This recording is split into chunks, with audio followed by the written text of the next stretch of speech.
welcome back to DLD VIP on YouTube.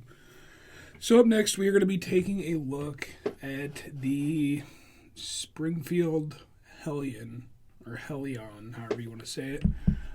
This is going to be a rifle that is going to be made by the same company that makes the XD line of pistols, the Hellcat line of pistols, HS Products. This is going to be their VHS-2. Their US variant of it is going to be the Springfield Hellion. So first things first, we will clear the firearm. Nothing in there. We are clear. Nothing in the magazine. So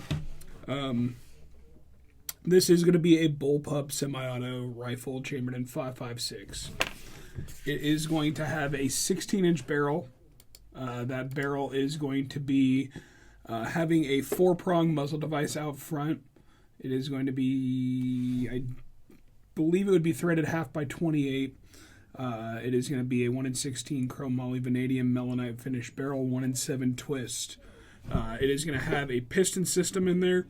It is going to use a 2-position regulator up here, where you can have it in non-suppressed or suppressed. You press in on the knob and rotate it to put it in the setting. It is going to have a polymer M-lock handguard. It is going to have M-lock slots, 3, 6, and 9 o'clock position. It is going to have 3 slots on each of those positions. It is going to have a QD cup right here, anti-rotation QD cup, and that is on both sides. We do have a sling attachment on both sides up here as well. It is going to have a front sight and rear sight. The front sight is going to be a pretty fine tip.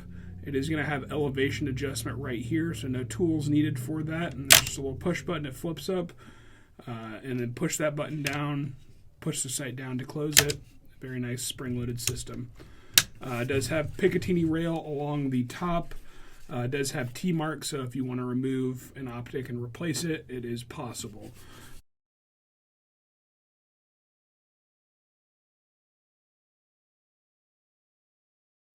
That rear aperture is going to have multiple adjustments. We are going to have a windage and elevate, or a windage adjustment, and then we do have the ability to change to the 5 different apertures, and you can actually see the apertures back here on the back. So it's going to be a 0, a 1 to 200, a 300, a 400, and a 500 yard aperture. It is going to borrow a charging handle, very similar to something you would see on like a G36C or a G36. So it is a non-reciprocating charging handle that does kind of fold its way in. It can fold either way.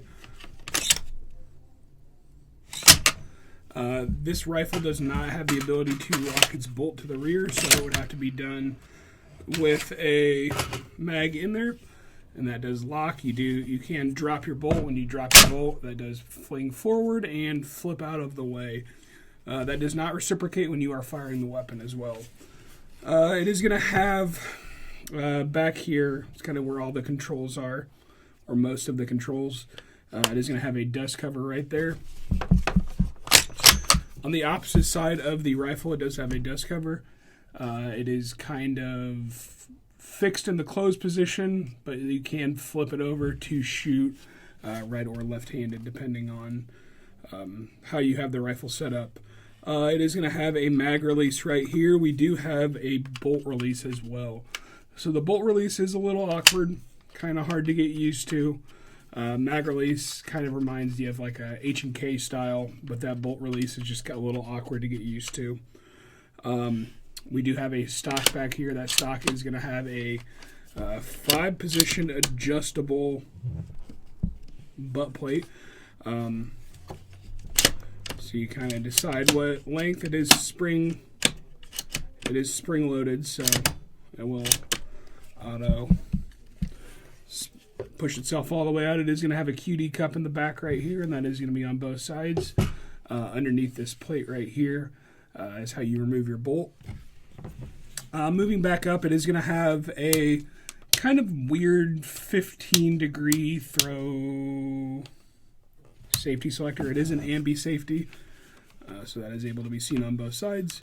It does accept AR grips, so if you do want to run a different AR grip, that is possible. This is going to be a Bravo Company Mod 3 grip. It is going to have a heavier trigger. It is kind of a weird trigger. I'm going to be about 8 to 9 pounds on that trigger pull, so it does have a lot of play. You do hit a wall. There's a little bit of a travel in there. Breaks.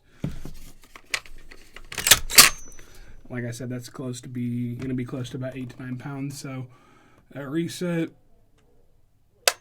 right there. Pretty much at that wall. A little bit of travel. Break. So it's kind of a weird wall. It does have a monolithic trigger guard to this lower receiver. There are other sighting options out there. So this one is the flip up. They do make a kind of built-in optic variant. So you can have a built-in optic to this kind of carry handle. HS Products does. I do not believe anything's available for this yet. I would think they'd be pretty similar in design for it to work. And then it's going to come with a Gen 3 PMAG, polymer follower, polymer base plate, 30 round capacity. But that is going to be the Hellion. It is going to be 28 1/4 in the shortest configuration, 29 3/4 in its longest configuration, and it is going to weigh in at roughly 8 pounds.